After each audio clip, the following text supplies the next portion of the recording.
पराभव दिसत असल्यामुळे शरद पवारांनी निवडणुकीतून माघार घेतल्याची टीका पंतप्रधान नरेंद्र मोदींनी आपल्या भाषणात केली। वायनाडमध्ये अल्पसंख्याक हेच बहुसंख्य असल्यामुळे राहुल गांधी वायनाडमधून निवडणूक लढत असल्याचा घणाघातही त्यांनी आपल्या भाषणात केला। काँग्रेसचे नेते सुशील कुमार शिंदेंवर देखील त्यांनी जोरदार टीका केली। आपले लाडके पंतप्रधान माननीय नरेंद्रभाई मोदी यांच्या मंचावर आगमन। शरद पवार, ये पवार साहब देश के सबसे वरिष्ठ और अनुभवी नेताओं में से एक रहे हैं और उनके विषय में कहा जाता है कि वो कोई भी काम बिना सोचे विचारे कभी नहीं करते हैं। एक समय था जब वो सोचते थे कि वो भी प्रधानमंत्री बन सकते हैं।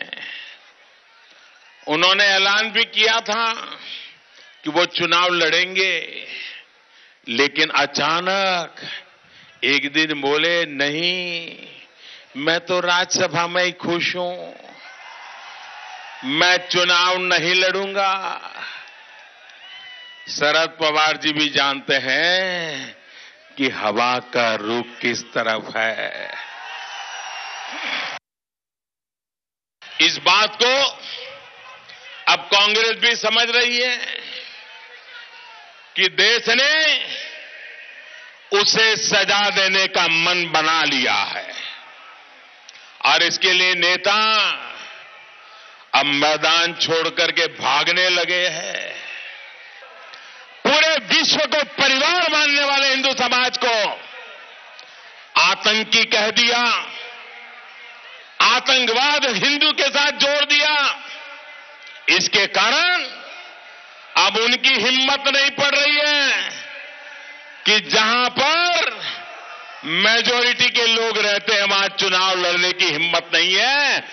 ये आतंकवादी हिंदू की सजा उनको मिल चुकी है और इसलिए भाग करके जहां मेजॉरिटी माइनॉरिटी में है वहां शरण लेने के लिए मजबूर हो गए।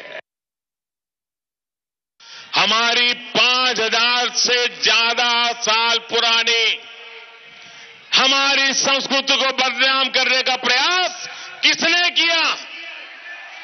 हिंदू आतंकवाद शब्द कौन लाया? हिंदुओं को आतंकवादी कहने का पाप किसने किया? भाइयों बहनों, ऐसी कांग्रेस को माफ कर सकते हैं क्या?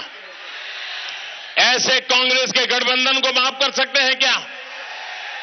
आप याद कीजिए, इसी महाराष्ट्र की धरती से सुशील कुमार शिंदे जब भारत सरकार में थे तब उन्होंने भाषण करके कहा था और उन्होंने हिंदू आतंकवाद शब्द की चर्चा की थी।